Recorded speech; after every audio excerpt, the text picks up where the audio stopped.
Going to carry on our look at potential now, but a few reminders to start with.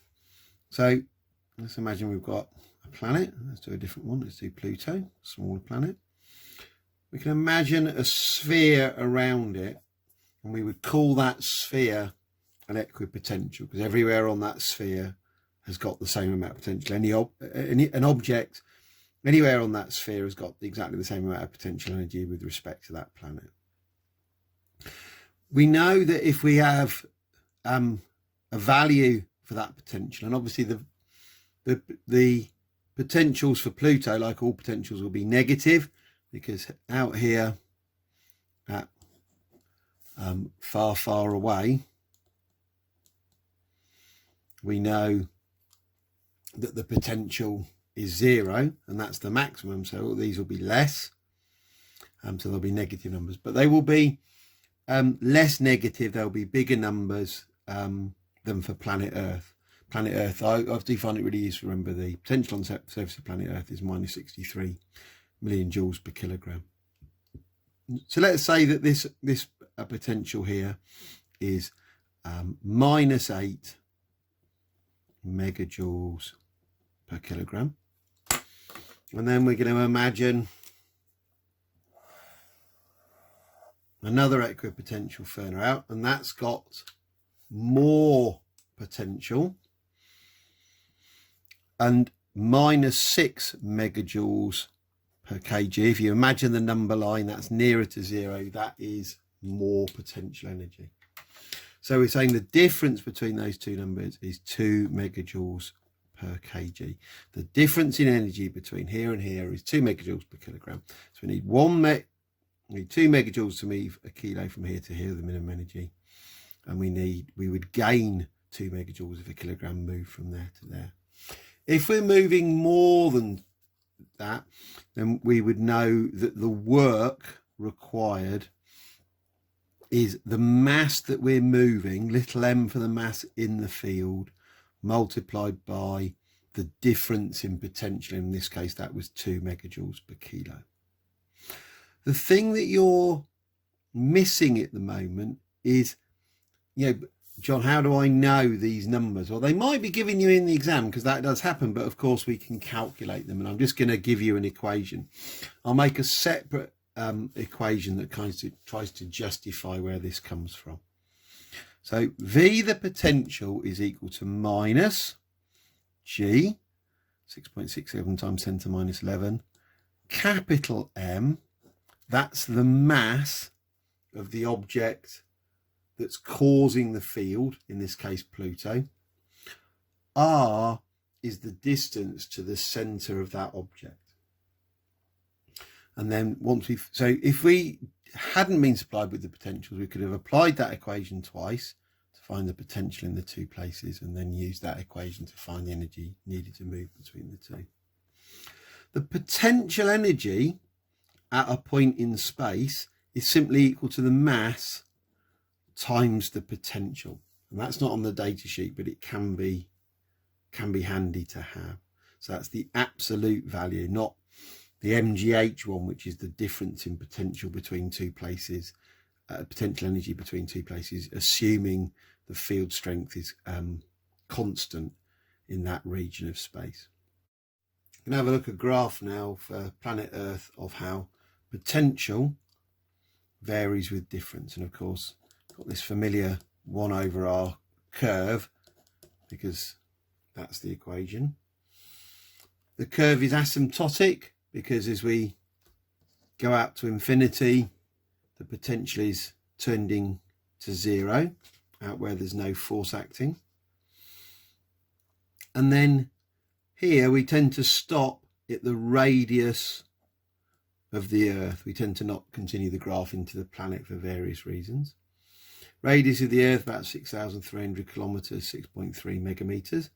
And we've said before, the potential on the surface of the Earth is the minus 63 megajoules per kilo. Another thing we need to know is that the gradient, if we draw a tangent, the gradient of this line tells us the amount of field strength. Okay.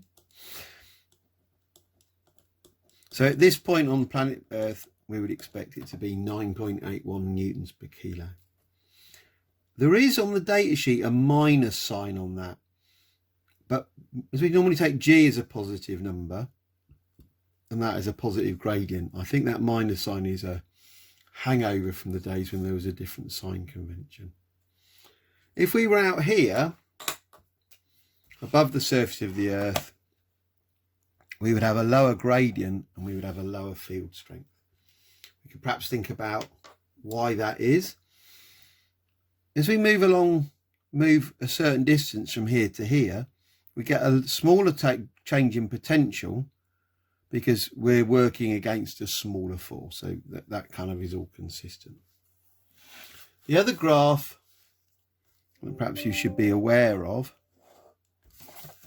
is if we were to plot a graph of G, the field strength against R,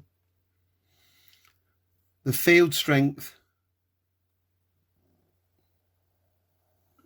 again would fall asymptotically to be 0 at infinity. And if that was the radius of Earth there, then that would be 9.81. And this represents the force per kilogram, doesn't it? That's got units of newtons per kilogram. So because this axis is force per kilogram and this axis is distance, so we do meters times newtons per kg. Newton meters is joules, aren't you? So then you get units of joules per kilogram. So if you wanted to know how much energy it was required to move an object from this distance from the Earth to this distance to the Earth, or the minimum, then we could sum this area. And I will do a separate little video just on the kind of math, a bit of the higher maths of the relationship for those of you who kind of like to see how it all works with calculus. So that area there would be the work done per kilogram moving between these 2 points. And similarly, if we had a graph of force against distance, then in that case that area would represent the work done on the object moving it from here to here, the minimum work done. Okay, what we haven't done yet is give a kind of definition to what we mean by potential. And I'm always kind of a bit hesitant to do this because whichever way we do it, it's slightly awkward. So if we have a 1 kg test mass and we say how much work is needed to move the 1 kilogram test mass from here to infinity, that would be a measure of the potential, but obviously it's the wrong sign because that's a positive number, the amount of energy needed to lift that object from there to there. So sometimes you'll see it written as minus the work done, which is a bit ugly. So usually the way we actually write a definition is to go the other way and say it's the work done moving a 1 kilogram test mass from infinity to the point in the field. And because that's a positive number, we do work on the mass. Because it does work on us as it comes back, that's a negative number. So the definition of potentially a point in a field is, let's write the whole thing.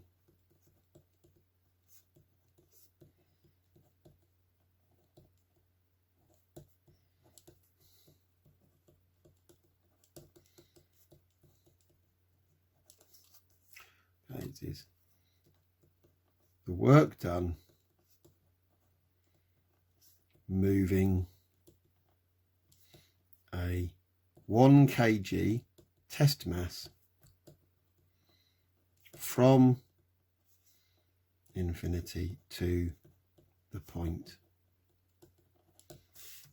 in the field.